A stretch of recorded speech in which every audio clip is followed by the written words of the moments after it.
Varma bat నుంచి connect అయిందా అంత గొప్ప కుదరలేదు అండ్ మరొక వికెట్ దాంతో సౌత్ ఆఫ్రికా కన్విన్సింగ్లీ మ్యాచ్ గెలుస్తుంది.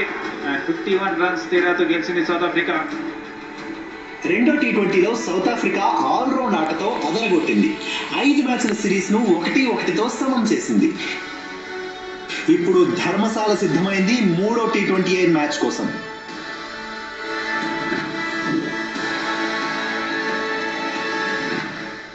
చండీగఢ్ లో సూపర్ షో చూపించిన డికాక్ 50కి చేరుకుంటాడు. Quinton de Kock 17th half century. ఇండియాపై టీ20లో అత్యధిక రన్స్ చేసిన బ్యాటర్ గా నిలిచాడు. డికాక్ నుంచి ఇండియాకు మరోసారి ముప్పు పొంచి ఉంది. When I left, I was quite exhausted from international cricket. So my break I still feel was much needed. Now with my break, I feel I can prolong my career, and I'm not mentally also. I'm not exhausted, so I feel like I'm happy to be back, and I can give more back to the team. Tilak Varma half century చేసిన ఇండియాను finish line దాటించలేకపోయాడు. దాంతో 50 పూర్తయి Tilak వర్మకి. South ఆఫ్రికాపై అతనికి అద్భుతమైన రికార్డులు ఉన్నాయి. మరి ఈ మ్యాచ్ లోనూ ఆ ఫామ్ కొనసాగిస్తాడా చూడాలి.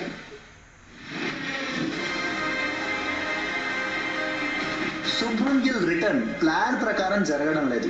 2 మ్యాచ్ల్లోనూ గిల్ సింగిల్ డిజిట్ కే వెనుతిరిగాడు. కెప్టెన్ సూర్య ఫామ్ అస్సలు బాగాలేదు.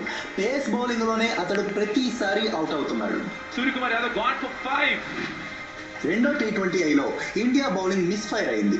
హర్షదీప్ బుమ్రా అయితే ధారాళంగా పరుగులు ఇచ్చారు. మళ్ళీ వైడే వేశాడు. 87 మీటర్స్ 6. వరుణ్ చక్రవర్తి మాత్రం రన్స్ ఇవ్వకుండా బౌల్ చేశాడు. నార్త్ ఇండియా కండిషన్స్ లో టీమిండియాకు అతనే కీలకం. మరోవైపు సౌత్ ఆఫ్రికా ఫినిషర్లు ఫెరీరా, డేవిడ్ మిల్లర్ డెత్ ఓవర్లలో చెలరేగారు. మూడో మ్యాచ్ లో మరిన్ని ఫైర్ వర్క్స్ చూపిస్తారా అన్నది ఇంట్రెస్టింగ్. సూపర్ ఫినిష్ లో ఫెరీరా ఇంకా Miller. South Africa face attack మంచి ఫామ్ లో ఉంది. ఇండియాపై బౌలింగ్ లో తమ మార్క్ చూపించారు.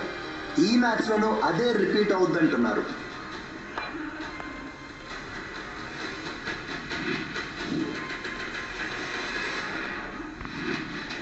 రెండు మ్యాచ్ల్లో అద్భుతమైన క్యామియోలు ఆడిన అభిషేక్ శర్మ మరింత ఇంపాక్ట్ ఇవ్వడం కోసం ఎదురు చూస్తున్నాడు. ఇప్పుడు ఒకే ఏడాదిలో టీ20లో 50 సిక్సర్లు కొట్టిన రెండో ఇండియన్ గా కూడా నిలిచాడు. ఈ సంవత్సరానికి 50వ సిక్సర్ ఇది. ఇండియాను టీ20లో అత్యధికంగా 13 సార్లు ఓడించిన జట్టుగా సౌత్ ఆఫ్రికా నిలిచింది. అండ్ 13వ విక్టరీ ఇది సౌత్ ఆఫ్రికాకి అగేన్స్ట్ ఇండియా. ఇండియా ఎక్కువసేపు డౌన్ లో ఉండే టీం కాదు. ఈసారి డబుల్ స్పీడ్ తో బౌన్స్ బ్యాక్ అవ్వాలని చూస్తుంది. సౌత్ ఆఫ్రికా కూడా మరోసారి ఇండియాను ఓడించడానికి సిద్ధంగానే ఉంది. ఈ 5 మ్యాచ్ల టీ20 సిరీస్ మరింత రసవత్తరంగా మారింది. సండే నైట్ సూపర్ మ్యాచ్ కోసం ధర్మశాల సిద్ధంగా ఉంది.